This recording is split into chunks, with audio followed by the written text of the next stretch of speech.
ನಮಸ್ಕಾರ. ಟಿವಿ ನನ್ನ ಈ ವಿಶೇಷ ಕಾರ್ಯಕ್ರಮಕ್ಕೆ ತಮ್ಮೆಲ್ಲರಿಗೂ ಆಧಾರದ ಸ್ವಾಗತ. ನಾನು ರಂಗನಾಥ್ ಭಾರದ್ವಾಜ್. ನೋಡಿ, ಬದುಕು ಅನ್ನುವಂಥದ್ದು ಯಾವ ರೀತಿ ಇರುತ್ತೆ, ಬೆಸ್ಟ್ ಎಕ್ಸಾಂಪಲ್ ಇದು. ಇವತ್ತು ಬಹಳ ದುಃಖದಿಂದ ನಾನು ಈ ಕಾರ್ಯಕ್ರಮವನ್ನು ಶುರು ಮಾಡ್ತಾ ಇದ್ದೀನಿ. ಯಾಕಂದರೆ ಶ್ರಾವಣ ಬಂದಿದೆ, ಪ್ರತಿ ವರ್ಷ ಶ್ರಾವಣ ಬರುತ್ತೆ. ಆದರೆ ಕೆಲವರ ಜೀವನದಲ್ಲಿ ಶ್ರಾವಣ ಅನ್ನುವಂಥದ್ದು ಇದೆಯಲ್ಲ, ಅದು ಸಂಪೂರ್ಣವಾಗಿ ದೂರ ಆಗಿಬಿಟ್ಟಿರುತ್ತೆ. ಅಂಥ ಬದುಕಿನ ಶ್ರಾವಣವನ್ನು ಕಳೆದುಕೊಂಡಿರುವಂಥ ಫ್ಯಾಮಿಲಿಯ ಜೊತೆಗೆ ನಾನಿದ್ದೀನಿ. ತಂದೆ ತಾಯಿಗಳಿಗೆ ಕನಸುಗಳಿರ್ತವೆ, ಕನವರಿಕೆಗಳಿರ್ತವೆ.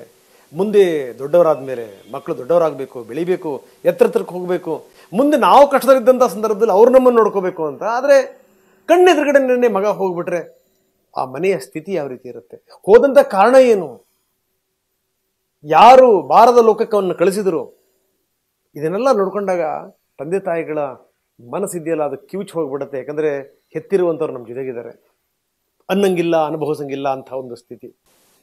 ಎಷ್ಟೋ ಸ್ವಾಮೀಜಿಗಳು ಬರ್ತಾ ಇದ್ರು, ಇಲ್ಲಿ ಪೂಜೆಗಳು ಪ್ರಾರ್ಥನೆಗಳಾಗ್ತಾ ಇದ್ವು. ಸದ್ಧರ್ಮ ನಿಲಯ ಅಂತ ಈ ನಿಲಯಕ್ಕೆ ಹೆಸರಿಟ್ಟಿದ್ದಾರೆ. ಮೇಲ್ಗಡೆಗೆ ಸ್ವಾಮೀಜಿಗಳು ಬಂದು ಉಳ್ಕೊಳ್ತಾ ಇದ್ರು, ಭಗವಂತನ ಆಶೀರ್ವಾದ ಇತ್ತು. ಆದರೆ ಇಷ್ಟೆಲ್ಲ ಇದ್ರೂ ಕೂಡ ಮಗ ಉಳಿಲೇ ಇಲ್ಲ. ಅಂಥ ನತದೃಷ್ಟ ಫ್ಯಾಮಿಲಿಯ ಜೊತೆಗೆ ನಾವಿದ್ದೀವಿ. ಬಹಳಷ್ಟು ಜನ ಬಂದರು, ನಾವು ನಿಮ್ಮ ಜೊತೆಗಿದ್ದೀವಿ ಅಂತಂತಂದ್ರು, ನಿಮ್ಮ ಜೊತೆ ನಿಲ್ತೀವಿ ಅಂತಂದ್ರು. ಬಂದಿರುವಂಥವ್ರು ಎಲ್ಲಿ ಹೋದ್ರು? ಎಲ್ಲೋ ಕೆಲವರು ಕೈ ಹಿಡಿದ್ರು, ನೆರವಾದ್ರು ಅನ್ನೋದು ಬಿಟ್ರೆ ತುಂಬ ಜನ ಹಾಗೆ ಸರ್ಕೊಂಡು ಹೋಗ್ಬಿಟ್ರಲ್ಲ. ಯಾರ ಹತ್ರ ಹೇಳ್ಕೋಬೇಕು? ಹೀಗಾಗಿ TV9 ಇವತ್ತು ಅವರ ದುಃಖವನ್ನು ಆಲಿಸ್ಲಿಕ್ಕೋಸ್ಕರ ಬಂದಿರುವಂಥದ್ದು. ವಿಶೇಷ ಕಾರ್ಯಕ್ರಮಕ್ಕೆ ಮತ್ತೊಮ್ಮೆ ಸ್ವಾಗತ. ನಾನು ಇಷ್ಟೊಂದೆಲ್ಲ ಪೀಠಿಗೆ ಹೇಳಿದ ಮೇಲೆ ನಿಮಗೆ ಗೊತ್ತಾಗಿದೆ, ನಾನು ರೇಣುಕಾ ಸ್ವಾಮಿಯವರ ಫ್ಯಾಮಿಲಿಯ ಜೊತೆಗಿದ್ದೀನಿ. ಅವರ ತಂದೆ ಕಾಶಿನಾಥಯ್ಯ ನಮ್ಮ ಜೊತೆಗಿದ್ದಾರೆ, ರತ್ನಪ್ರಭಾ ಅವರ ತಾಯಿ ನಮ್ಮ ಜೊತೆಗಿದ್ದಾರೆ, ಅವರ ಪತ್ನಿ ಹೆಸರಿಗೆ ತಕ್ಕಂತೆಯೇ ಸಹನೆಯಿಂದ ಬದುಕಲೇಬೇಕು ಅಂಥ ಒಂದು ಸ್ಥಿತಿಯಲ್ಲಿರುವಂಥ ಅವರ ಪತ್ನಿ, ಅವ್ರ ಜೊತೆಗೆ ನಾವಿದ್ದೀವಿ. ಸರ್, ಭಾಳ ದುಃಖದಲ್ಲಿದ್ದೀರಿ, ಭಾಳ ಬೇಸರದಲ್ಲಿದ್ದೀರಿ. ನಿನ್ನೆ ತಾನೇ ಕೋರ್ಟಿನ ತೀರ್ಪನ್ನು ಗಮನಿಸಿದ್ದೀರಿ ತಾವು. ಕೋರ್ಟ್ ತುಂಬ ಸ್ಪಷ್ಟವಾಗಿ ಹೇಳಿದೆ ಇಂಥವ್ರಿಗೆ ಶಿಕ್ಷೆ ಆಗಬೇಕು ಅಂತ. ಬೇಲ್ ಕ್ಯಾನ್ಸಲ್ ಆಗಿದೆ. ಈಗ ನಿಮ್ಮ ಮಗನ ಸಾವಿಗೆ ಕಾರಣರಾದಂಥವರು ಎಲ್ಲರೂ ಕೂಡ ಮತ್ತೆ ಕಂಬಿ ಹಿಂದೆ ಹೋಗಿದ್ದಾರೆ. ಏನಂತೀರಿ ಸರ್? ನಿಜವಾಗಲೂ ನನಗೆ ಆ ಘಟನೆ ನನಗೆ ಆ ಚಿತ್ರಹಿಂಸೆನೇ ನನ್ನ ಕಣ್ಣು ಮುಂದೆ ಬರ್ತಾ ಇರ್ತದೆ. ಪ್ರತಿ ಕ್ಷಣಕ್ಕೂ ಅವನಿಗೆ ಕೊಡಬಾರ್ದ ಕಿರುಕುಳಕ್ಕೆ ಬಿಟ್ಟಿದ್ದಾರಲ್ಲ, ಆ ಕಿರುಕುಳ ನನಗೆ ಮಾತಾಡೋಕ್ಕೆ ಅವಕಾಶ ಆಗೋದಿಲ್ಲ. ಅದಕ್ಕೆ ಪ್ರತಿ ಸಲ ಅವನಿಗೆ ಚಿತ್ರಹಿಂಸೆ ಆ ಹೆಣ ನೋಡಿದಾಗ ನಾವಿಬ್ಬರು ಮೋರ್ಚ್ ಹೋಗೋ ಪರಿಸ್ಥಿತಿ ನಮಗೆ. ಅಲ್ಲಿ ಒಂದು ಪಾರ್ಟ್ ಬಿಟ್ಟಿಲ್ಲ, ಹಂಗೆ ಹೊಡೆದಾರೆ. ಅಷ್ಟು ನೆತ್ತಿಯಿಂದ ಪಾದದವರೆಗೂ ಪ್ರತಿಯೊಂದು ಅಂಗಾಂಗ ಗಾಯ ಆಗಿದೆ. ಟಾರ್ಚರ್ ಕೊಟ್ಟಿದ್ದಾರೆ, ಕರೆಂಟ್ ಕೊಟ್ಟಿದ್ದಾರೆ, ಮೂಳೆ ಮುರಿದವೆ, ಎದೆ ಮುರಿದವೆ. ಅದು ನಮಗೆ ಪ್ರತಿ ಕ್ಷಣಕ್ಕೂ ನನಗೆ ನೆನಪು ಬರ್ತಾಯಿದೆ. ಹೀಗಾಗಿ ನಾನು ಏನು ಮಾಡೋಕ್ಕಾಗ್ತಾಯಿಲ್ಲ, ಏನು ಮಾತಾಡೋಕ್ಕಾಗಲ್ಲ. ಯಾರು ಮಾಧ್ಯಮದ ಹತ್ರನೂ ನಾನು ಮಾತಾಡೋಕ್ಕಾಗಲ್ಲ. ಅದು ಏನಾಗ್ಬಿಡುತ್ತೆ, ಕಣ್ಣು ಮುಂದೆ ಬಂದುಬಿಡುತ್ತೆ. ನೋಡಿದ ತಕ್ಷಣ ಆ ಹೆಣದ ಇದನ್ನು ಆ ಚಿತ್ರ ಬಂದ್ಬಿಡುತ್ತೆ ನನಗೆ. ಏನೋ ಗೊತ್ತಿಲ್ಲ, ಎಷ್ಟು ಮರೆಯೋಕ್ಕೆ ಪ್ರಯತ್ನ ಮಾಡ್ತಿದ್ದೀನಿ, ಆಗ್ತಾಯಿಲ್ಲ. ಅವ್ರು ಅಷ್ಟು ಕೊಡತಕ್ಕಂಥ ಪ್ರಶ್ನೆ ಇದು ಪ್ರಮೇನ ಅಂತ ನನಗೆ ಪ್ರಶ್ನೆ ಇವತ್ತಿನವರೆಗೂ. ಒಂದು ಸಣ್ಣ ಫೋನ್ನಿಂದ ಅದನ್ನು ನಿವಾರಣೆ ಮಾಡ್ಬೋದಾಗಿತ್ತು. ಒಬ್ಬರು ಯಾರು ಪೊಲೀಸ್ ಆಫೀಸ್ರಿಗೆ ಹೇಳ್ಬೋದಿತ್ತು, ತಮ್ಮಂಥ ಮಹಾತ್ಮರಿಗೆ ದೂರದಲ್ಲಿ ಕರ್ಕೊಂಡು ಹೋಗಿದ್ದ ಪುಣ್ಯಾತ್ಮ ಇದ್ದಾನಲ್ಲ, ಅವನು ಅನುಭವಿಸ್ತಿದ್ದಾನೆ. ನನಗೆ ಅವ್ರಿಗೆ ತೊಂದರೆ ಆಗಿರೋದು ನನಗೆ ಸಂತೋಷ ಇಲ್ಲ. ಅವ್ರು ಯಾರು ಅಪರಾಧಿಗಳಿದ್ದಾರೆ, ಅವರು ಆಟೋ ಡ್ರೈವರ್ ಅವರೆಲ್ಲ ಇದ್ದಾರೆ, ಅವ್ರ ತಂದೆ ತಾಯಿ ಕೂಡ ಕರುಣೆ ಬಿಡ್ತೈತೆ. ಆದರೆ ನನಗೆ ಕಳಕ್ಕೆ ಬರ್ತೈತೆ. ಅವ್ರಿಗೆ ನಮಗೆ ಸಂತೋಷ ಇಲ್ಲ ಅವರ ಇದು ಮಾಡೋದ್ರಿಂದ ನನಗೇನು. ಆದರೆ ನನ್ನ ಮಗನ ಪರಿಸ್ಥಿತಿ ಈ ರೀತಿ ಅವರು ಮಾಡಬಾರ್ದಾಗಿತ್ತು. ಅವನು ಯಾರು ಈ ಊರಲ್ಲಿ ಇದ್ದಂತ ನಮಗೆ ಬಂದು ಹೇಳ್ಬೋದಾಗಿತ್ತು. ಅವ್ರ ಪೊಲೀಸರಿಗೆ ಕಂಪ್ಲೇಂಟ್ ಕೊಟ್ಟಿದ್ರೆ ಅದು ಮುಗಿದು ಹೋಗಿರಂತ. ಇಷ್ಟೆಲ್ಲ ಹಗರಣಕ್ಕೆ ಸಾಧ್ಯ ಆಗ್ತಾಯಿಲ್ಲ. ಅದು ನನಗೆ ಕಾಡ್ತಾ ಇರೋದು ವಿಚಾರ. ಈ ವಿಚಾರದಲ್ಲಿ ನಾನು ಸರ್ಕಾರವನ್ನು, ನಮ್ಮ ಚೀಫ್ ಮಿನಿಸ್ಟರ್ನ ಪ್ರತಿದಿನ ಅವ್ರಿಗೆ ನಾನು ಧನ್ಯವಾದ ಹೇಳ್ತೀನಿ. ನಾನು ಅವ್ರ ವೈಯಕ್ತಿಕವಾಗಿ ನಾನು ನನ್ನ ಹೆಂಡತಿ ಕಂಡಾಗ ಅವ್ರು ಹೇಳಿದ್ದು ಒಂದೇ ಮಾತು, ಪೊಲೀಸರಿಗೆ ನಾನು ಫ್ರೀ ಹ್ಯಾಂಡ್ ಕೊಟ್ಟಿದ್ದೀನಿ, ಅವ್ರು ಏನು ಇದು ಮಾಡ್ತಾರೋ ಅದು ಮಾಡ್ತಾರೆ, ನೀವು ಚಿಂತೆ ಇರಲಿ ಅಂತ. ಅವರು ಆ ಕೊಟ್ಟ ಒಂದು ಇದೇನು ಸೂಚನೆ ಇದೆಯಲ್ಲ, ಅದು ಇವತ್ತಿನವ್ರಿಗೆ ಮುಟ್ಟಿದೆ ಅಂತ ನನಗನ್ಸುತ್ತೆ.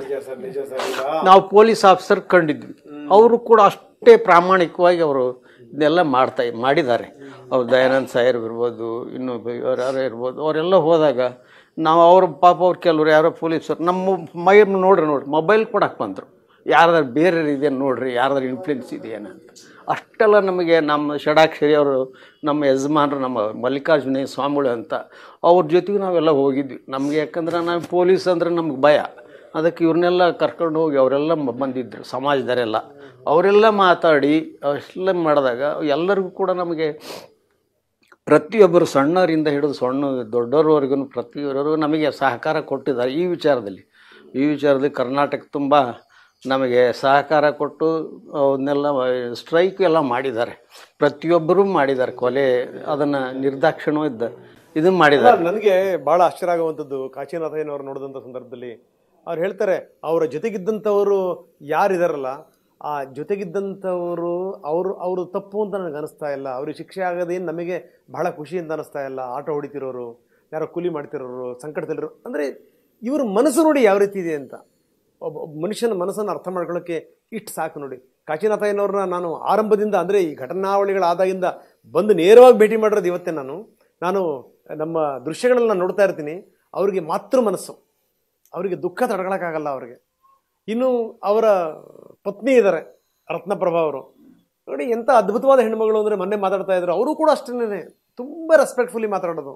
ಹೆಸರಲ್ಲಿ ರತ್ನಪ್ರಭಾ ಇದೆ, ಆದರೆ ಮನೆಯ ಪ್ರಭೆನೇ ಕಳೆದು ಹೋಗ್ಬಿಟ್ಟಿದೆ. ಯಾರಿಗೆ ಹೇಳಬೇಕು ಅವರು ಸಂಕಷ್ಟಗಳನ್ನು? ಅಮ್ಮ, ನೀವು ಭಾಳ ದುಃಖದಲ್ಲಿದ್ದೀರಿ, ಬೇಸರದಲ್ಲಿದ್ದೀರಿ. ನಿಮ್ಮ ಮನೆಯವರು ಕೂಡ ಹೇಳ್ತಾ ಇದ್ರು, ಈ ನಿನ್ನೆಯ ತೀರ್ಪು, ಅದಾದ್ಮೇಲಿನ ಬೆಳವಣಿಗೆಗಳು, ಅದೆಲ್ಲದರ ಬಗ್ಗೆ ಏನಂತೀರಿ ತಾಯಿ ತಾವು? ಏನು ಹೇಳಬೇಕು, ಮಗನೇ ಇಲ್ಲ ಅಂದಮೇಲೆ ನನಗೆ ಏನು ಹೇಳಕ್ಕೂ ತೋರಿಸ್ತಾ ಇಲ್ಲ. ದುಡಿಯೋ ಒಬ್ಬ ಮಗನು ಹೋಗ್ಬಿಟ್ಟ, ನಮಗೂ ವಯಸ್ಸಾಗಿದೆ, ಇವಳು ನೋಡ್ಕೋಬೇಕು ನಾವು. ಇವಳಿಗೂ ಒಂದು ಭವಿಷ್ಯಕ್ಕೆ ಮೊಮ್ಮಗನ್ ನೋಡಿದ್ರೆ ದುಃಖ ತುಂಬ ಉಕ್ಕಿ ಬರ್ತಾ ಇದೆ. ಇನ್ನೇನು ಅವನೇ ರೇಣುಸ್ವಾಮಿ ಅನ್ಕೊಂಡು ಖುಷಿಯಿಂದ ಇದ್ದೀವಿ ಅಷ್ಟೇ. ನೋಡಿ, ನೀವು ದಿನ ಒಂದು ನೆನಪಲ್ಲೇ ಕಾಲ ಕಳೀತಾ ಇದ್ದೀವಿ ಅಲ್ವಾ? ತುಂಬಾ ಹಿಂಸೆಯಿಂದ ಸತ್ತಿದ್ದಾನೆ ಸರ್, ನರಳಿ ಸತ್ತಿದೆ. ಒಂದೇ ಮೊಮ್ಮಗಂಗೆ ಇವಳಿಗೆ ಒಂದು ನಾವು ವಯಸ್ಸಾದಾಗ ಎಷ್ಟು ದಿವಸ ಇರ್ಬೋದು? ಅಲ್ಲಮ್ಮ, ನೋಡಿ, ಜೂನ್ 10ಕ್ಕೆ 1 ವರ್ಷ ಆಗೋಗ್ಬಿಡ್ತು. 1 ವರ್ಷ ಹೊರಗಡೆ ಹೋದಂಥ ಮಗ ಈಗ ಬರ್ತಾನೆ, ಆಗ ಬರ್ತಾನೆ, ಊಟಕ್ಕೆ ಬರ್ತಾನೆ. ಗೊತ್ತಿಲ್ಲ ಸರ್, ಡ್ಯೂಟಿಗೆ ಹೋಗ್ತೀನಿ ಅಂತ ಹೋದನು. ಬರ್ತೀನಮ್ಮ 6 ಗಂಟೆಗೆ ಅಂತ ಹೇಳ್ದಂತಿಲ್ಲ, ಹೆಣವಾಗಿ ಮನೆಗೆ ಬಂದ್ಬಿಟ್ರು. ಇವರೆಲ್ಲ ನಮಗೆ ತುಂಬ ಸಹಾಯ ಮಾಡಿದ್ರು. ಅವ್ರಿಗೆ ಗೊತ್ತಾಗಿದ್ದು ಮೊದಲು. ಆ ಹೆಣ ನೋಡಿದ್ವಿ ನಮಗೇನು, ನನ್ನ ಮಗ ಅನ್ನಂಗೆ ಆಗಲಿಲ್ಲ ಸರ್, ಆ ರೀತಿ ಹಿಂಸೆ ಮಾಡ್ಕೊಂಡ್ಬಿಟ್ಟಿದ್ರು.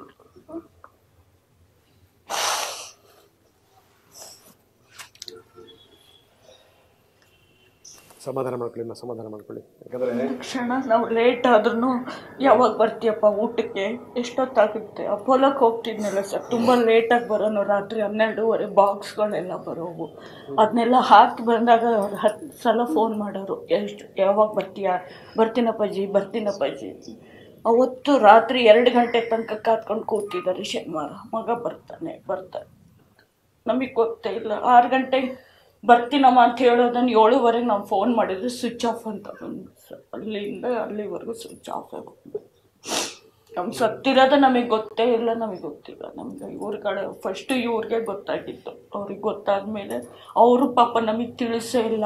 ಮತ್ತು ಇವ್ರು ಗಾಬರಿ ಮಾಡ್ಕೊತಾರೆ ಅಂತ ಹೇಳಿಬಿಟ್ಟು ಕಾರ್ ಮಾಡಿಸಿ ನಮ್ಮನ್ನು ಗಂಡ ಹೆಂಡತಿನ ಕಳಿಸಿ, ನಮ್ಮ ಕಸಿನ್ ಒಬ್ರಿದ್ದಾರೆ ಪೊಲೀಸ್, ಅವ್ರ ಜೊತೆ ಕಳಿಸಿ ಅಲ್ಲಿ ಹೋಗಿ ಅದು ಎಷ್ಟೊತ್ತಿನ ಮೇಲೆ ನಮಗೆ ಬಾಡಿ ತೋರಿಸಿದ ಮೇಲೆ ಸರ್ ನಮಗೆ ಗೊತ್ತಾಗಿದ್ದು. ನಮಗೆ ಅಲ್ಲಿವರೆಗೂ ಅವನು ನಾವೇನೋ ಗಲಾಟೆ ಮಾಡ್ಕೊಂಡು ಹೋಗಿದ್ದಾನೆ, ಅಲ್ಲಿ ಸಿಗೆ ಬಿದ್ದಿದ್ದಾನೆ, ಕರ್ಕೊಂಬಂದ್ರಾಯ್ತು ಅಂತ ಇವಳಿಗೆ ಸಮಾಧಾನ ಮಾಡ್ಕೊಂಡು ಹೋದೆ ನಾನು. ಕರ್ಕೊಂಬರ್ತೀನಿ ಬಿಡಮ್ಮ, ಏನೋ ಗಲಾಟೆ ಮಾಡ್ಕೊಂಡು ಹೋಗಿರ್ಬೇಕು ಅವನು ಅನ್ನೋ ಭರವಸೆ ಮೇಲೆ ಹೋದೆ ಸರ್ ನಾನು. ಅಲ್ಲಿ ನೋಡಿದರೆ ನೋಡೋ ಪರಿಸ್ಥಿತಿನೇ ಇರಲಿಲ್ಲ ಸರ್. ಮಗ ಶವವಾಗಿ ಎಲ್ಲೂ ಇಲ್ಲ ಸರ್, ಏನೇನು ಬಿಟ್ಟಿಲ್ಲ. ತಲೆ ತೂತಾಗೋಗಿದೆ, ಕಾಲು ಕೈ ಊದ್ಕೊಂಡಿದೆ, ಕೈಗೆಲ್ಲ ಸುಟ್ಟು ಬಿಟ್ಟಿದ್ದಾರೆ. ಮುಖ ಅನ್ನೋದು ವಿಚಿತ್ರವಾಗಿ ಆಗೋಗ್ಬಿಟ್ಟಿತ್ತು. ನೋಡಿದ್ರೆ ಜ್ಞಾನ ತಪ್ಪೇ ಬೀಳ್ಬೇಕಲ್ಲ, ಆ ಥರ ಮಾಡ್ತೀವಿ. ತಾವಿಬ್ರು ಹೋದ್ರ ನೋಡೋಕ್ಕೆ? ನಮ್ಮ ಜೊತೆಗೆ ಒಬ್ರು ಪೊಲೀಸ್ ಬಂದಿತ್ತು. ನಮ್ಮ ಕಸಿನ್ ಅವರು ನಮ್ಮ ರಿಲೇಟಿವ್ ಆಗ್ತಾರೆ ಸರ್, ಮಲ್ಲಿಕಾರ್ಜುನ್ ಅಂತ. ರಿಲೇಟಿವ್ ಅವರು ಪೊಲೀಸ್ ಮಲ್ಲಿಕಾರ್ಜುನ್ ಅಂತ ಅವ್ರನ್ನ ಕರ್ಕೊಂಡು ಬೆಳಗ್ಗೆ ಇಲ್ಲಿಂದ 5 ಗಂಟೆಗೇನೆ ಹೋಗಿ ಅಲ್ಲಿ ಹೋಗೋ ತನಕ ಗೊತ್ತಿಲ್ಲ ನಿಮಗೆ? ಹೆಣ ನೋಡಿದ್ಮೇಲೆ ಸರ್ ನಮಗೆ ಗೊತ್ತಾಗಿರೋದು. ನಮಗೆ ಅಲ್ಲಿವರೆಗೂ ನಮಗೆ ಗೊತ್ತಿಲ್ಲ. ನಮ್ಮ ಇವ್ರ ಅಣ್ಣನ ಮಗ ಹೇಳ್ದ, ಇಲ್ಲ ಚಿಕ್ಕಪ್ಪ ಅವ್ನು ಕೊಲೆ ಆಗೋಗಿದೆ, ಅವನಿಲ್ಲ. ಅವಾಗೇ ನಮಗೆ ಗೊತ್ತಾಗಿರೋದು. ಬಾಡಿ ನೋಡಬೇಕು ಅಂತೀವಿ. ಅಲ್ಲಿ ವಿಕ್ಟೋರಿಯಾ ಇದ್ರೋ ಕೇಳ್ತೀವಿ. ಬಾಡಿ ನೋಡಿದ್ಮೇಲೆ ಗೊತ್ತ ಇಷ್ಟೊಂದಾಗಿರೋದು ಅಂತ ಗೊತ್ತಿದೆ ಸರ್. ಕೊಲೆ ಆಗಿದೆ ಅಂತ ಗೊತ್ತಾದ್ರೆ ಈ ಥರ ಕೊಲೆ ಮಾಡಿದ್ದಾರೆ ಅಂತ ಗೊತ್ತಾಗ.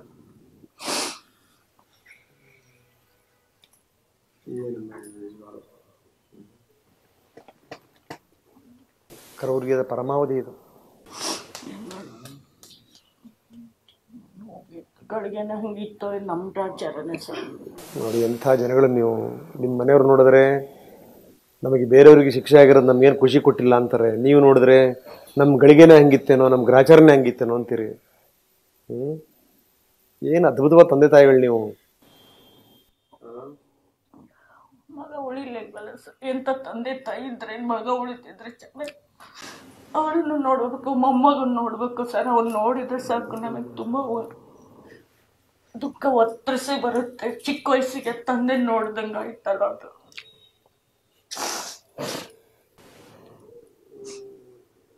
ಇಲ್ಲಿ ಎತ್ಕೊಂಡಾಗೆಲ್ಲ ಫೋಟೋ ನೋಡುತ್ತೆ ಸರ್. ಅಪ್ಪನ ಮುಖ ನೋಡುತ್ತೆ, ದಿವಸ ನೋಡುತ್ತೆ. ಅಪ್ಪನ ಮುಖ ನೋಡಿ ನಗುತ್ತೆ.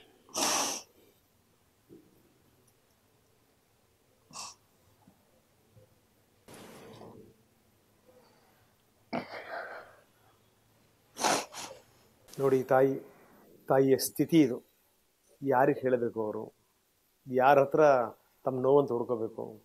9 ತಿಂಗಳು ಹೊಟ್ಟೆ ಒಳಗಡೆ ಇಟ್ಕೊಂಡು ಅದನ್ನು ಹೆತ್ತು ತುತ್ತಿಟ್ಟು ಮುತ್ತಿಟ್ಟು ಸಾಕಿರ್ತಾರಲ್ಲ. ಪುತ್ರ ಶೋಕಂ ನಿರಂತರಂ, ಜೀವನ ಪರ್ಯಂತ ಕೊರಗಬೇಕು. ಜೂನ್ಗೊಂದು ವರ್ಷ ಆಗೋಗ್ಬಿಡ್ತು ಜಗತ್ತಿಗೆ. ಆದರೆ ಇವ್ರಿಗೆ ಆ ದುಃಖ ಮಲ್ಟಿಪ್ಲೈ ಆಗ್ತಾ ಹೋಗುತ್ತೆ. ನಾವು ಅನ್ಕೋತೀವಿ ನಿಧಾನಕ್ಕೆ ಮರ್ತು ಬಿಡ್ತಾರೆ ಅಂತ. ಆ ಪುಟ್ಟದೊಂದು ಕಂದಮ್ಮ ಬರಲಿಲ್ಲ ಅಂತಂದಿದ್ದರೆ ಇವ್ರ ಮನೆ ಕತ್ಲಾಗ್ಬಿಡ್ತಾ ಇತ್ತು. ಭಾಳ ಬೇಸರ ಆಗುತ್ತೆ ನಿಜಕ್ಕೂ. ಯಾಕಂದರೆ ಮಾಡೋರು ಒಳಗಡೆ ಹೋದರು ಆಯಿತು. ಇವತ್ತೆಲ್ಲ 3 ತಿಂಗಳು 6 ತಿಂಗಳು ಹೊರಗಡೆ ಬರ್ಬೋದು, ಅಥವಾ ಇನ್ನಷ್ಟು ಅವ್ರಿಗೆ ಶಿಕ್ಷೆ ಆಗ್ಬೋದು, ಪ್ರಶ್ನೆ ಬೇರೆ. ಜೀವನ ಪರ್ಯಂತ ಶಿಕ್ಷೆ ಅನುಭವಿಸ್ಬೇಕಲ್ಲ ಇವರು, ಜೀವನ ಪರ್ಯಂತ. ನೋಡಿ ಚಿಕ್ಕ ವಯಸ್ಸಿನ ಹುಡುಗಿ, 5 ತಿಂಗಳು ಗರ್ಭಿಣಿ, ಗಂಡ ಹೋದಂಥ ಸಂದರ್ಭದಲ್ಲಿ ಸಹನ. ಬಹುಶಃ ಅವ್ರ ತಂದೆ ತಾಯಿಗಳು ಅದಕ್ಕೆ ಹೆಸರಿಟ್ಟರೋ ಏನೋ ಸಹನಿ ಅಂತ. ಸಹನಾ ಮೇಡಮ್, ಬೇಜಾರಾಗುತ್ತೆ ನಿಮ್ಮನ್ನು ನೋಡಿದ್ರೆ. ನಿಮ್ಮ ಜೊತೆ ನಾವಿದ್ದೀವಿ ಅಂತ ಹೇಳುವಂಥದ್ದು ಭಾಳ ಸುಲಭ ಅಮ್ಮ. ಆದರೆ ಯಾರಿದ್ರೂ ಕೂಡ ಫ್ಯಾಮಿಲಿ ಇದ್ದಂಗೆ ಖಂಡಿತವಾಗ್ಲೂ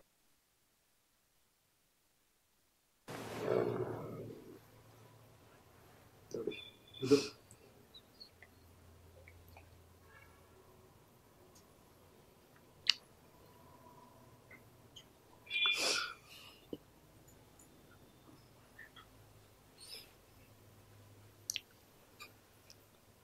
ತನ್ನ ಮಗನಿಗೆ ಶಶಿಧರ ಅಂತ ಹೆಸರಿಟ್ಟಿದ್ದಾರೆ.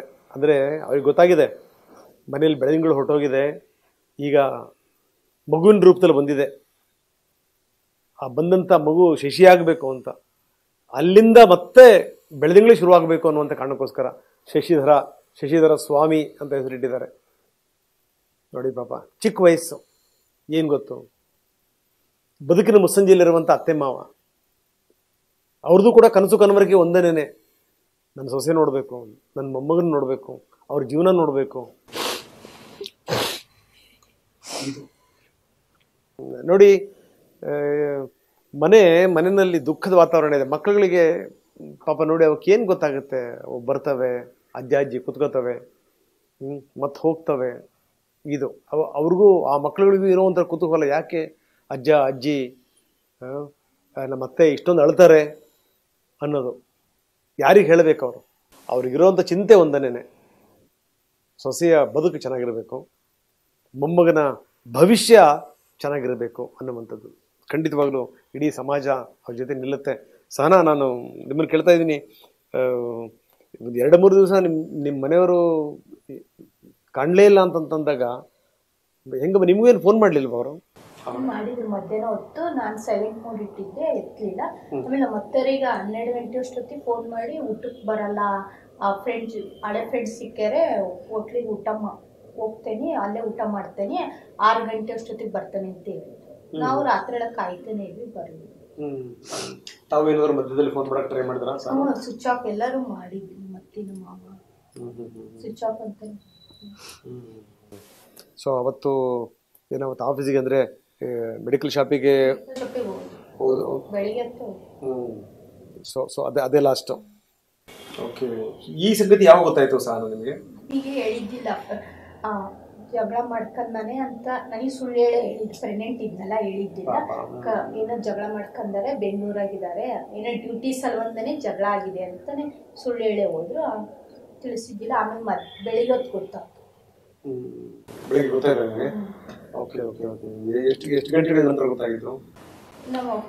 ಇದು ಸರ್, ಅವಳಿಗೆ ಇವ್ರ ತಂದೆ ತಾಯಿ ಫೋನ್ ಮಾಡಿಬಿಟ್ಟು ಟಿ ವಿ ಆನ್ ಮಾಡು, ನಿಮ್ಮ ಮನೆಯವ್ರದ್ದು ಹೋಗಿದೆ, ಹಿಂಗೆ ಕೊಲೆ ಆಗಿದೆ ಅಂತ ಹೇಳಿದಾಗ ಅವಳಿಗೆ ಶಾಕ್ ಆಗಿದೆ. ಮನೇಲಿ ಇಬ್ಬರನ್ನೇ ಬಿಟ್ಟು ಹೋಗಿದ್ವಿ ನಾವು, ಮಗಳು ಇವಳು ಇಬ್ಬರೇ ಇದ್ರು. ಆಮೇಲೆ ಎಲ್ಲರಿಗೂ ಗೊತ್ತಾಗಿ ಇವರೆಲ್ಲ ಹೇಳಿದ ತಕ್ಷಣ ಎಲ್ಲ ಒಬ್ಬೊಬ್ಬರೇ ಬರ್ಲಿಕ್ಕೆ ಶುರು ಮಾಡಿದ್ದಾರೆ. ನಮ್ಮ ಅಳಿಯ, ನಮ್ಮ ಅಣ್ಣ ಅವರೆಲ್ಲ ಬರ್ತಾ ಇದ್ದಾರೆ. ಅವಾಗ ಇವಳಿಗೆ ಟಿ ವಿ ಹಾಕಕ್ಕೆ ಬಿಟ್ಟಿಲ್ಲ ಯಾರು, ನೋಡ್ಬಿಟ್ರೆ ಮತ್ತೆ ಇದಾಗ್ತಾಳೆ ಅಂತ ಹೇಳಿ. ಆಮೇಲೆ ನನಗೆ ಫೋನ್ ಮಾಡಿದ್ಲು, ಮತ್ತೆ ಎಲ್ಲಿದ್ದೀರಾ, ಹೆಂಗಾರು ಮಾಡಿ ಕರ್ಕೊಂಬರ್ರಿ, ಬದುಕ್ಸ್ರಿ ಅವ್ರನ್ನ, ಡಾಕ್ಟ್ರಿಗೆ ಹೇಳ್ರಿ, 4 ದಿವಸ ಆಯ್ತಮ್ಮ, ಹೆಂಗೆ ಬದುಕ್ತಾನ ಅವನು, ಕೈ ಕಾಲು ಹೋಗಿದ್ರು ಚಿಂತಿಲ್ಲ, ನಾನು ಆರೈಕೆ ಮಾಡ್ತೀನಿ, ಕರ್ಕೊಂಬರ್ರಿ ಅವ್ರನ್ನ. ಸುಳ್ಳು ಹೇಳ್ಬೇಡ ಅತ್ತೆ, ಅವ್ರಿಗೇನೂ ಆಗಿಲ್ಲ, ಕರ್ಕೊಂಬರ್ರಿ ಅಂತ ತುಂಬ ರಿಕ್ವೆಸ್ಟ್ ಮಾಡ್ಕೊಂಡ್ಲು. ಇಲ್ಲಾಂದ್ರೆ ನಾನೇನಾದ್ರು ಮಾಡ್ಕೊತೀನಿ. ಇಲ್ಲಮ್ಮ, 4 ದಿವಸ ಆಗಿದೆ, ಅವನು ಬರೋ ಪೊಸಿಷನಲ್ಲಿ ಇಲ್ಲ, ಡಾಕ್ಟ್ರಿಗೆ ಹೇಳ್ರಿ ಅತ್ತೆ, ಹಿಂಗಾರು ಉಳಿಸೋಕ್ಕೆ. ಯಾವ ಥರ ಉಳಿಸ್ಬೇಕು ಸರ್?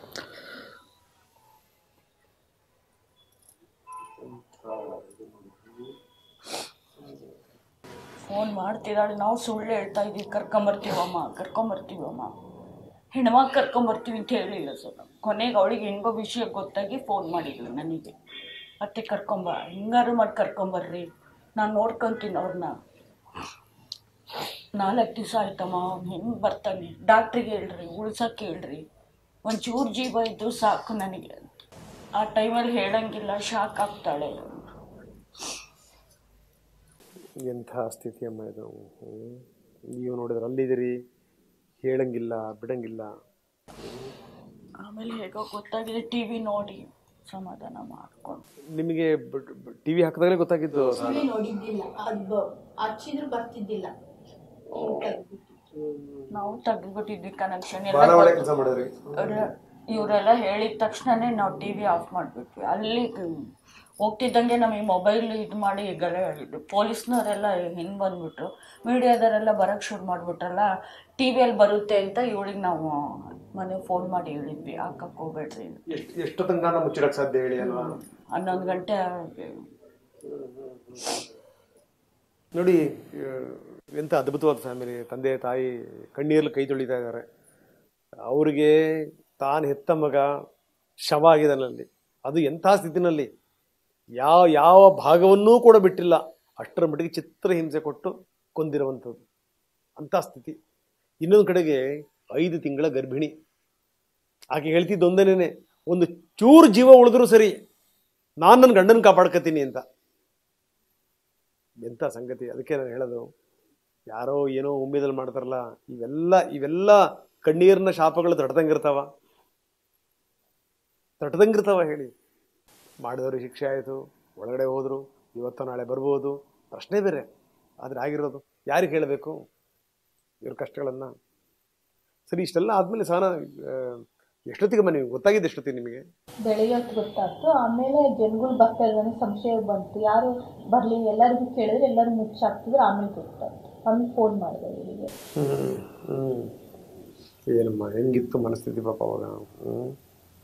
5 ತಿಂಗಳ ನಿಮಗೆ ಅವಾಗ?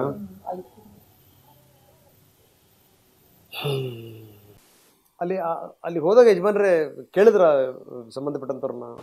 ಇಲ್ಲ, ನಾವು ಕಾರ್ನಾಗ ಹೋಗಿದ್ವಿ ಸರ್. ನಾವು ಕಾರ್ನಾಗ ಕೂತ್ಕೊಂಡ್ಬಿಟ್ವಿ. ನಮ್ಮ ಸ್ನೇಹಿತರು ಅವರು ಇಳಿದು ಹೋದರು, ಪೊಲೀಸರು ನಾನು ವೆಚ್ಕರಿ ಮಾಡ್ಕೊಂಬರ್ತೀನಿ ಅಂತ. ಆದರೆ ನಮ್ಮ ಅಣ್ಣನ ಮಗ ಅವರು ನಮ್ಮ ಅಲ್ಲೇ ಇದ್ದಾರೆ, ನಮ್ಮ ಅಣ್ಣನ ಮಗ, ಆಮೇಲೆ ನಮ್ಮ ತಂಗಿ ಮಗನೂ ಅಲ್ಲೇ ಇದ್ದಾರೆ. ಅವರೆಲ್ಲ ಸೇರ್ಕೊಂಡಿದ್ದಾರೆ, ಅವ್ರಿಗೆ ಗೊತ್ತಾಗಿದೆ. ಕಾರ್ನಾಗಿದ್ದರೂ ಕೂಡ ನಮ್ಗೆ ಸಡನ್ನಾಗಿ ಹೇಳಿಲ್ಲ ಅವರು. ಆಮೇಲೆ ನನ್ನ ಮಗ ಬಂದು, ನಮ್ಮ ಅಣ್ಣನ ಮಗ ಬಂದು, ಇಲ್ಲ ಚಿಕ್ಕಪ್ಪ ಹಿಂಗಾಗೈತೆ ಅಂತಂದು ಸುಮಾರು 11 ಹೋದ ಒಂದು ತಾಸಿನ ಮೇಲೆ ನಮಗೆ ವಿಚಾರ ಗೊತ್ತಾಗಿದ್ದು, ಆ ಮರ್ಡರ್ ಆಗಿದೆ.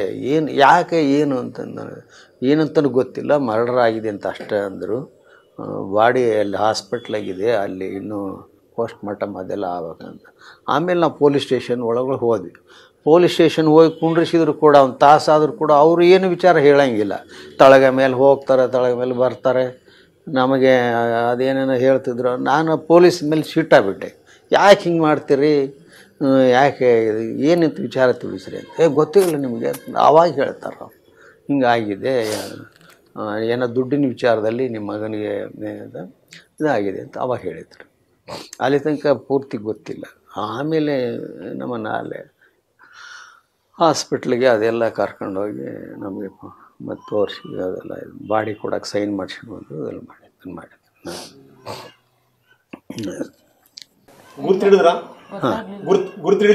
ಗುರ್ತಿಲ್ಲ.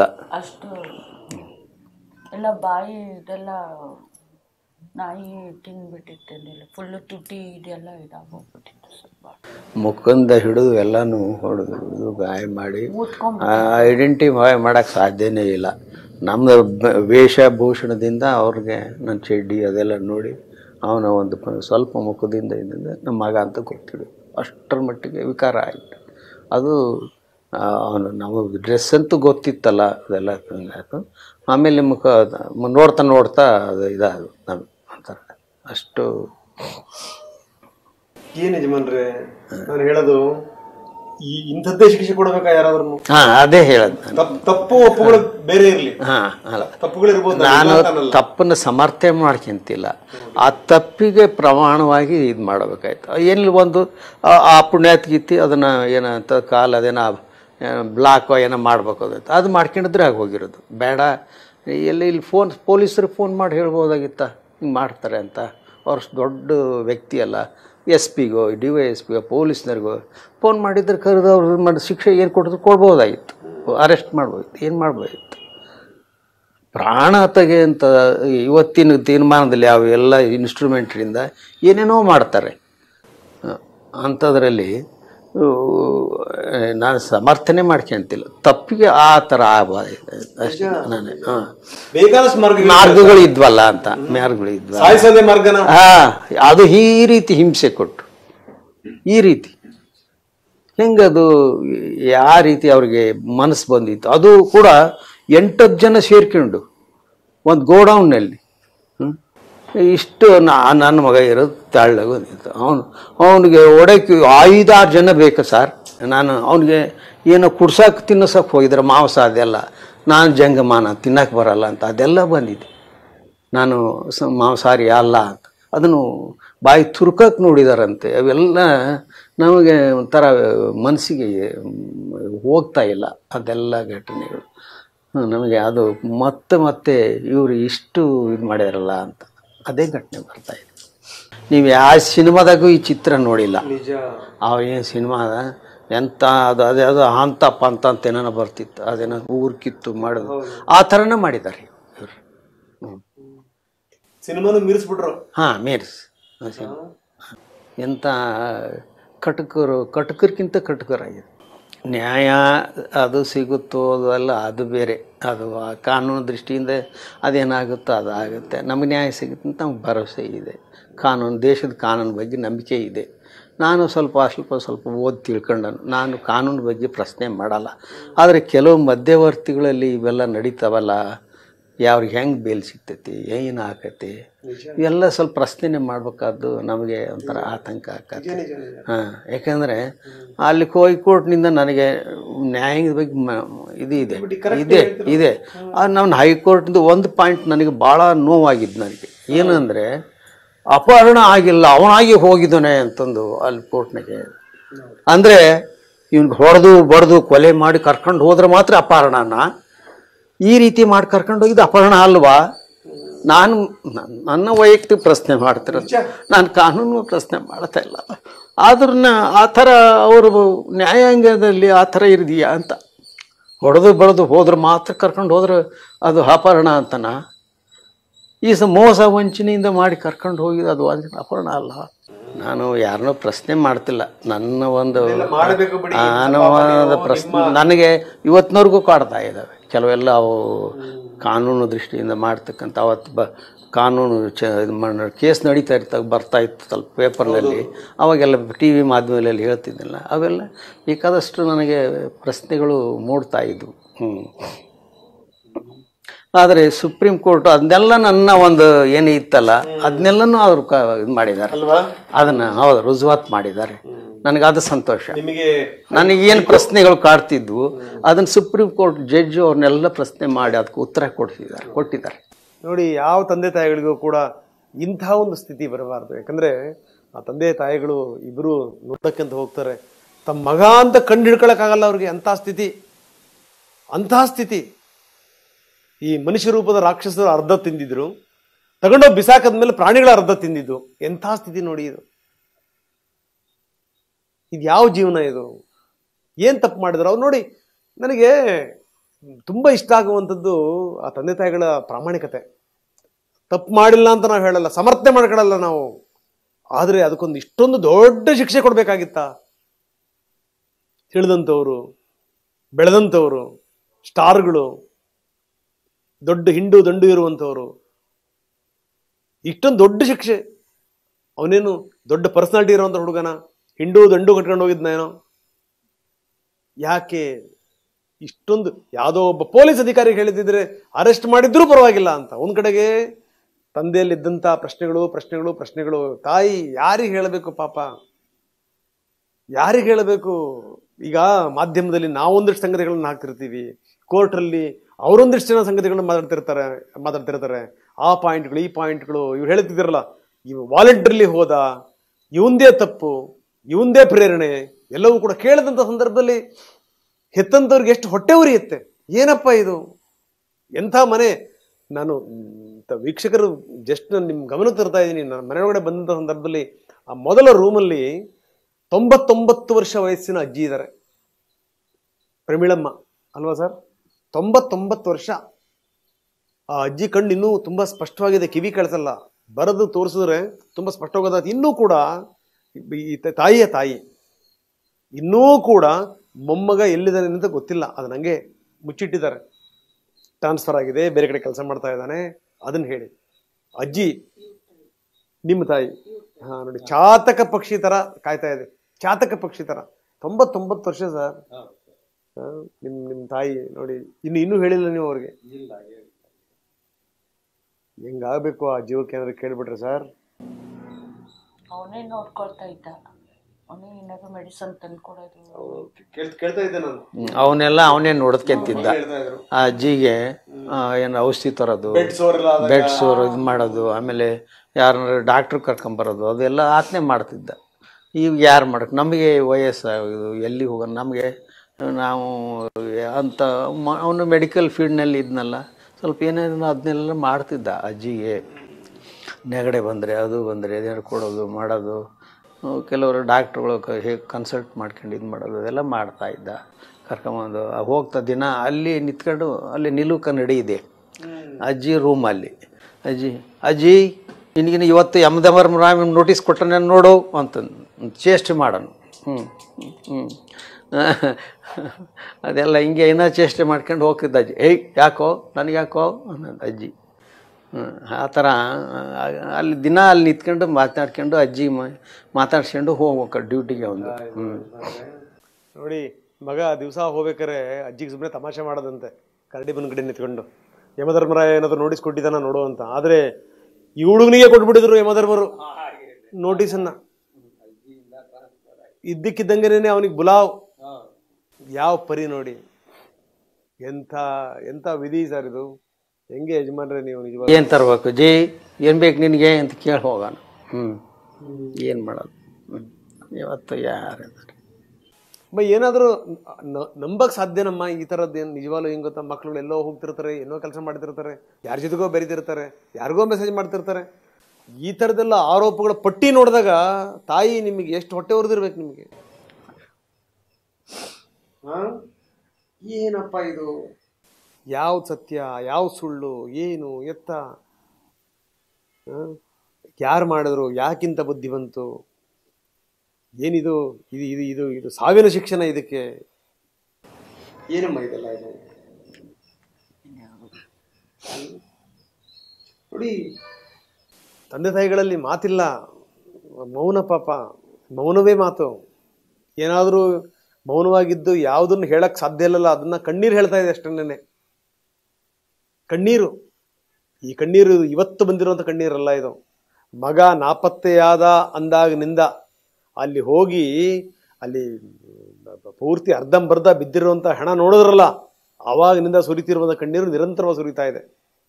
ಆ ಹುಡುಗಿ ಸಹನಾ ನನಗೆ ಭಾಳ ಆಶ್ಚರ್ಯ ಆಗುವಂಥದ್ದು ಏನು ಅಂದರೆ, 5 ತಿಂಗಳ ಗರ್ಭಿಣಿ, ಇನ್ನು 4 ತಿಂಗಳನ್ನ ಹೆಂಗೆ ಸಹಿಸ್ಕೊಂಡಿರ್ಬೇಕಮ್ಮ ಸಹನಾ ನೀವು?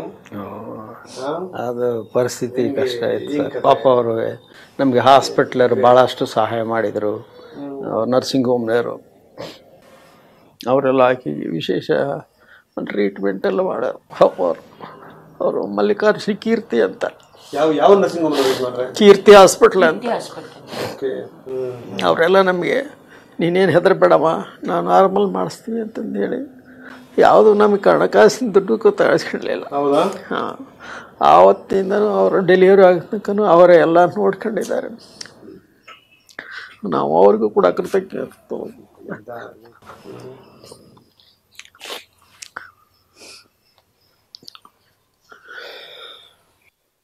ಸಮಾಧಾನ ಮಾಡ್ಕೊಳ್ಳಿ ಸಹನಾ.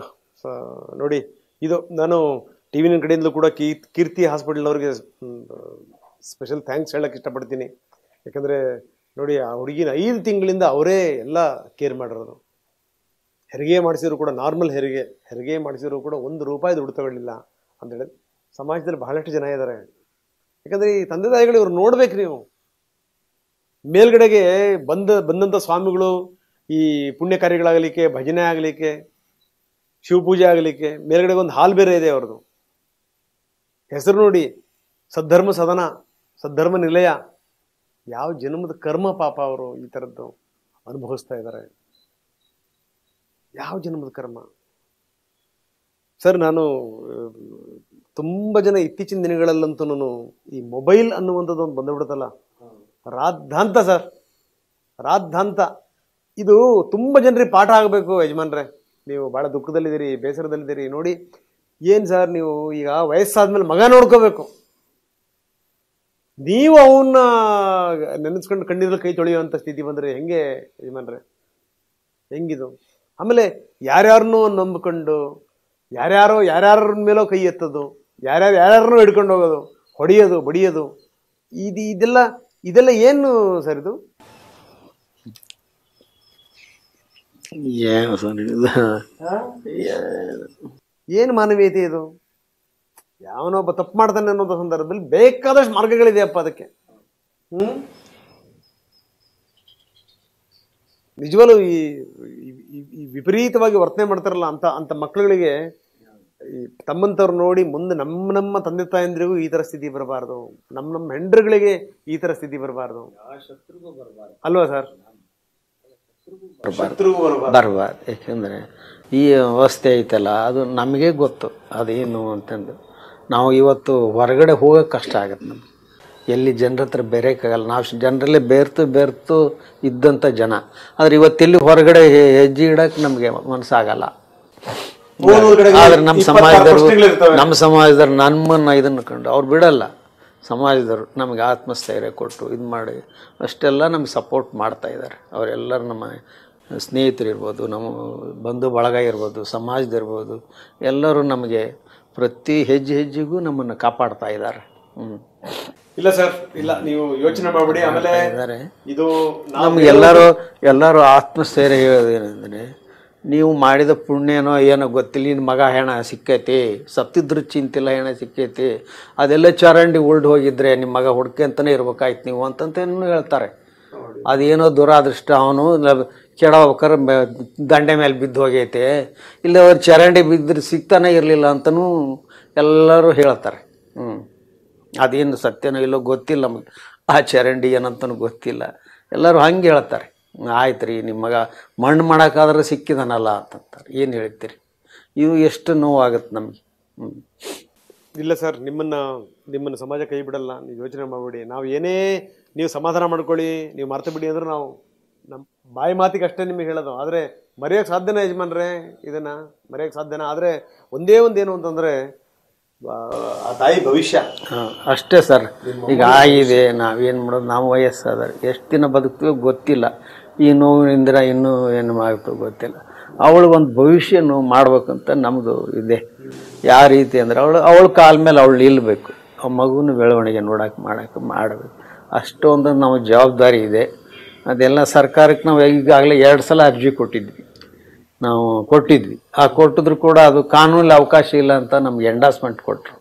ಏನು ನಾವು ಅದೇ ಹಿಂಗೆ ಮಾನವೀಯತೆ ದೃಷ್ಟಿಯಿಂದ ಒಂದು ವಿಶೇಷ ಅಂತಂದು ಒಂದು ಸೆಕೆಂಡ್ ಡಿವಿಷನ್ PUC ಓದಿದಾಳೆ, ಸರ್ಕಾರಿ ಕಾಯಂ ನೌಕರಿ ಕೊಡ್ರಿ, ಅವಳ ಬದುಕು ಜೀವನ ಸೆಟ್ಲ್ ಆಗುತ್ತೆ ಅಂತಂದು ಮಾಡಿದ್ವಿ. ನಾವು ಚೀಫ್ ಮಿನಿಸ್ಟರ್ ಹತ್ರ ಹೋದಲ್ಲೂ ರಿಕ್ವೆಸ್ಟ್ ಮಾಡ್ಕೊಂಡಿದ್ವಿ. ಆಯಿತು, ಅದೇನು ನೋಡೋಣ, ಕ್ವಾಲಿಫಿಕೇಷನ್ ಇದೇನಿದು ಕಳಿಸ್ರಿ ಅಂದರೆ ಕಳಿಸ್ಕೊಟ್ಟಿದ್ವಿ. ಇಲ್ಲಿ DC ಮುಖಾಂತರ ಕಳಿಸ್ಕೊಟ್ಟಿದ್ವಿ. ಅವರು ಆದರೆ ಅದು ಕಾನೂನಲ್ಲಿ ಅವಕಾಶ ಇಲ್ಲ ಅಂತ ನಮಗೆ ಎಂಡಾಸ್ಮೆಂಟ್ ಕೊಟ್ಟಿದ್ದಾರೆ.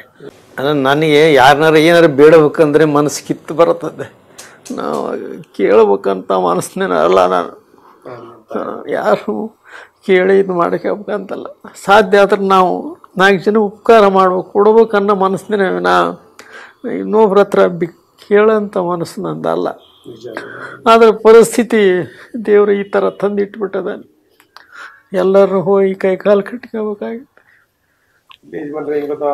ಸಮಯ ಸಂದರ್ಭ ಇರಲಿ. ಈಗ ನೀವು ನನಗೆ ಅದು ಯಾರನ್ನಾರ ಏನಾರು ಬೇಡಬೇಕು ಕೇಳಬೇಕಂದ್ರೆ ನನಗೆ 1000 ಸಲ ಯೋಚನೆ ಮಾಡ್ಬೇಕಾಯ್ತು. ನನಗೆ ಉಪವಾಸ ಇದ್ರೂ ಚಿಂತಿಲ್ಲ, ನನಗೆ ಇದು ಬೇಡ, ನನಗೆ ಇದಕ್ಕೆ ಮನಸ್ಸು ಒಪ್ಪೋದಿಲ್ಲ. ಅಲ್ಲ, ಈ ನಡುವೆ ಕೆಲವೊಂದೆಲ್ಲ ಈ ಗಾಳಿ ಸುದ್ದಿಗಳು ಹಬ್ಬಿತ್ತು. ಏನು ಅಂದರೆ ಅವ್ರ ಕಡೆ ಯಾರೋ ನಿಮ್ಮನ್ನು ಸಂಪರ್ಕ ಮಾಡಿದ್ರಂತೆ, ನಿಮಗೇನೋ ನೆರವು ಕೊಡ್ತೀನಿ ಅಂತಂದ್ರಂತೆ ಅಂತ. ಅವೆಲ್ಲ ನಿಜನೇ ಯಜಮಾನ್ರೆ? ಸರ್, ದರ್ಶನ್ ಕಡೆ ಯಾರೋ ಬಂದು ನಿಮಗೆ ಅದೇ ಅದು ಅಂತ ಫೇಸ್ಬುಕ್ ಏನೋ ಬರ್ತವೆ, ಯಾರು ಕೇಳೋ ಇದು ಕೊಟ್ಟಾರೆ, ಮಾಡಿರೋ 10 ಕೋಟಿ ಕೊಟ್ಟಾರೆ, 20 ಕೋಟಿ ಅಂತ ಅದೇನು ಬರ್ತಾವಂತೆ. ಎಲ್ಲರೂ ನಮ್ಮನ್ನ ಕೇಳ್ತಾರೆ, ನಿನ್ಗೇನು ಕಡಿಮೆ ಆಗೈತೆ, 10 ಕೋಟಿ ಕೊಟ್ಟಾನಲ್ಲಯ್ಯ ಅಂತಾರೆ. ಯಾರು ಕೊಟ್ಟಾರೆ? ಯಾರಿಗೆ? ನಾವು ನಮ್ಮ ಸಂಪರ್ಕದಲ್ಲಿ ನಾವು ಅವ್ರನ್ನೇನು ಇದಿಲ್ಲ, ನಮ್ಮ ಸಂಪರ್ಕದಲ್ಲಿ ಅವರು ಇಲ್ಲ, ಅವ್ರ ಸಂಪರ್ಕ ನಮ್ಮಲ್ಲೇನೂ ಇಲ್ಲ. ಇದೇನು ಅಂತ ಫೇಸ್ಬುಕ್ಕು ಏನೋ ಅದು ಏನೋ ಬರ್ತಾವಂತೆ. ಎಲ್ಲರ ಫೋನ್ ಮಾಡಿ ನಮ್ಮ ಸ್ನೇಹಿತರು ಇವ್ರು ಕೇಳ್ತಿರ್ತಾರೆ. ಇಲ್ಲಪ್ಪ, ಆದರೆ ನಮ್ಮ ಸ್ವಭಾವ ಗೊತ್ತೈತೆ ಅವ್ರಿಗೆಲ್ಲ, ಅದೆಲ್ಲ ಸುಳ್ಳು ಅಂತ ಗೊತ್ತಿರುತ್ತೆ. ಆದರೆ ಟೆಸ್ಟ್ ಮಾಡ್ತಾರೆ. ನಾವು ಯಾರು ಇಲ್ಲಿವರೆಗೂ ಸುಮ್ಮನೆ ಎಲ್ಲ 10 ಕೋಟಿ ಯಾರು ಬಂದಿಲ್ಲ, ನಾವು ಸಂಪರ್ಕದಲ್ಲಿಲ್ಲ. ಪಾಪ ನಮ್ಮ MLA ಪಪ್ಪಿ ಅವ್ರು ಹೇಳಿದರು ನಮಗೆ, ನಮ್ಮ ಇವ್ರಿಗೆಲ್ಲ ಮಾತಾಡಿದ್ದಾರೆ, ನೀವು ಯಾವುದೇ ಕೇಸಿಗೆ ಹಾಕ್ಬೇಡ್ರಿ, ನಾವು ವಿಚಾರ ಮಾಡೋಣ ಅಂತಲೂ ಹೇಳಿದ್ವಿ ಇವ್ರ ಹತ್ರ. ಅವ್ರ ಅಣ್ಣ ಅವ್ರು ಯಾರೋ, ನಾವು ವೈಯಕ್ತಿಕ ಕೇಸ್ ಹಾಕಕ್ಕೆ ಹೋಗಲಿಲ್ಲ. ಆ ದೃಷ್ಟಿಯಿಂದ ಸರ್ಕಾರ ಏನಿರುತ್ತೆ ಅದು ನಡೆಸಲಿ ಅಂತ ಅವರು ಇವ್ರಿಗೆಲ್ಲ ಹೇಳಿದ್ದಾರೆ. ಅವ್ರ ಅಣ್ಣ ನೀವೇನು ಕೇಸ್ ಹಾಕ್ಸ್ಬೇಡ್ರಿ, ನಾವು ಏನಾರ ಮಾಡೋಣ ಅಂತ ಅವಾಗ ಈಗ ಹೇಳಿದ್ದು 1 ವರ್ಷದ ತಳಗೆ. ಆದರೆ ಇವಾಗ ಅದು ಏನೂ ಇದಾಗಿಲ್ಲ. ಪಾಪ ಅವ್ರು ವೈಯಕ್ತಿಕವಾಗಿ ನಮಗೆ ಸಹಾಯ ಮಾಡಿದ್ದಾರೆ, ಹಣದ ಸಹಾಯ ಮಾಡಿದ್ದಾರೆ, ಭಾಳಷ್ಟು ಜನ ಮಾಡಿದ್ದಾರೆ ಅವ್ರವ್ರ ಇದರಿಂದ, ಅದು ಮಾಡಿದ್ದಾರೆ. ಅದಕ್ಕೇನು ನಾವು ಇದು ಇಲ್ಲ. ಆದರೆ ನಮ್ಮ ಸೊಸೆ ದೃಷ್ಟಿಯಿಂದ ನಾವು ಇದು ಮಾಡ್ತಾ ಇರೋದು ಅಷ್ಟು ಬಿಟ್ಟರೆ. ಇಲ್ಲ, ನವೀನ್ ಅವರು ನಮ್ಮ ಬಸವರಾಜ್ ಕೂಡ ಅದನ್ನೇ ಹೇಳ್ತಾ ಇದ್ರು. ನವೀನ್ ಖಂಡಿತ ಏನೋ ಮನಸ್ಸು ಮಾಡ್ರಂಗೆ ಕಾಣ್ತಾರೆ, ಮಾಡ್ತಾರೆ, ಏನಾದರೂ ಒಂದು ಸಹಾಯ ಮಾಡಬೇಕು ಅಂತ ನಿರ್ಧಾರಕ್ಕೆ ಇದ್ದಾರೆ. ಎಲ್ಲರೂ ಇದ್ದಾರೆ, ಪಾಪ ಇದ್ದಾರೆ. ಅವ್ರವರು ಇದು ಹೆಂಗಿದೆ ಅಂತ ನನಗೆ ಗೊತ್ತಿಲ್ಲ. ಆದರೆ ಭಾಳ ಎಲ್ಲರೂ ನಮ್ಮ ಬಗ್ಗೆ ಅನುಕಂಪ ಸಹಕಾರ ಎಲ್ಲ ಇದೆ. ಅದು ಯಾವ ರೀತಿಯಿಂದ ನಮಗೆ ಇದಾಗುತ್ತೆ ಇಲ್ಲ ಸರ್. ನಿಮ್ಮನ್ನ ನೋಡಿದ್ಮೇಲೆ ನಾನು ಬರೀ ನೀವು ದೃಶ್ಯಗಳಲ್ಲಿ ಬರ್ತಿದ್ದನ್ನು ನೋಡಿದೆ, ಈಗ ನಿಮ್ಮನ್ನು ನೋಡಿದ್ಮೇಲೆ ಅನ್ನಿಸ್ತು ನಿಮ್ಮನ್ನು ಯಾರೋ ಕೈ ಬಿಡಲ್ಲ ಬಿಡಿ, ಯೋಚನೆ ಮಾಡಬೇಡಿ. ಎಲ್ಲಿವರೆಗೂ ಎಲ್ಲ ನೋಡ್ಕೊಂಡು ಬಂದಾರೆ ಸರ್. ನಾವು ಯಾವುದಕ್ಕೂ ಇದು ಮಾಡಿಲ್ಲ. ನಮ್ಮ ಸಮಾಜ ಅವ್ರು ನಮಗೆ ಪ್ರತಿ ಹೆಜ್ಜೆಗೂ ನಮಗಿದೆ, ನಮ್ಮ ಜೊತೆಗಿದೆ. ಅವರು ಎಲ್ಲ ನಮಗೆ ಏನು ಮಾಡ್ಬೇಕಂತ ತೋರಿಸ್ತಾ ಇಲ್ಲ. ಅವರು ಎಲ್ಲರ ಹತ್ರ ಏನು ಮಾಡಬೇಕು ಏನು ಯಜಮಾನ್ರೆ, ಒಂದು ಪ್ರಶ್ನೆ ಕೇಳ್ತೀನಿ ನಾನು. ಇದನ್ನ ಕೇಳಬೇಕೋ ಕೇಳಬಾರ್ದೋ ಗೊತ್ತಿಲ್ಲ, ಆದ್ರೂ ಕೇಳಬೇಕು ಅಂತ ಅನಿಸ್ತಾ ಇದೆ. ಮುಂದಿನ ದಿನಗಳಲ್ಲಿ ಏನಾದರೂ ನಾನು ಇದೆಲ್ಲ ತಪ್ಪಿನ ಅರಿವಾಗಿ ದರ್ಶನ್ ಕುಟುಂಬ ಬಂದು ನಮ್ದು ತಪ್ಪಾಯಿತು, ನಮ್ಮಿಂದ ಏನಾದರೂ ತಪ್ಪಾಗಿದೆ ಕ್ಷಮಿಸಿ ಅಂತ ನಿಮಗೆ ಕೇಳಿದ್ರೆ ನಿಮ್ಮ ಇದು ಏನಿರುತ್ತೆ ಸರ್? ನಾನು ಯಾರನ್ನೋ ದೂಷಣೆ ಮಾಡೋಂಥ ವ್ಯಕ್ತಿ ಅಲ್ಲ ಸರ್, ನಾನು ಹೇಳೋದು ನಾನು. ಆದರೆ ಅದನ್ನು ಅವ್ರು ಪಶ್ಚಾತ್ತಾಪ ಪಟ್ಕೋಬೇಕು, ಅದನ್ನು ತಪ್ಪು ಅಂತ ಅವರು ಮನವರಿಕೆಗೆ ಬರಬೇಕು. ನಾನು ದಿನ ನೀವು ತಪ್ಪು ತಿಳ್ಕೊಬೇಡ್ರಿ, ನಾನು ಪೂಜೆ ಮಾಡ್ಬೇಕಾದ್ರೆ ಒಂದು ಹಾಡು ಹೇಳ್ಕೊಂತೀನಿ. ಅದು ಸರ್ಪಭೂಷಣ ಶಿವಯೋಗಿಗಳು ಅಂತ ಕೇಳಿದಲ್ಲ. ಅದು ಏನಂದರೆ ಅದರ ಒಂದು ಏನು ಬರುತ್ತೆ ಅಂದರೆ, ಬಿಡು ಬಾಹ್ಯದೊಳು ಡಂಭವ ಮಾನಸದೊಳು ಎಡೆಬಿಡಿದರು ಶಂಭುವ ಅಂತ.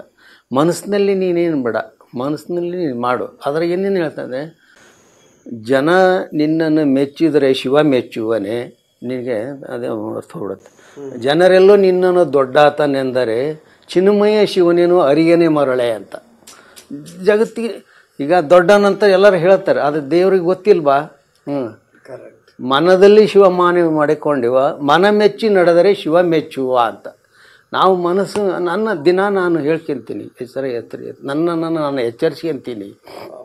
ನಾನು ಬಿಡು ಬಾಹ್ಯದೊಳು ಡಂಬವ ಮಾನಸದೊಳು ಎಡೆಡಿದರು ಶಂಭುವ, ಜನರೇನು ಬಲ್ಲರು ಒಳಗಾಗ ಕೃತ್ಯವ ಮನವನರಿಯದ ಕಳ್ಳತನವಿಲ್ಲ ಅಂತ.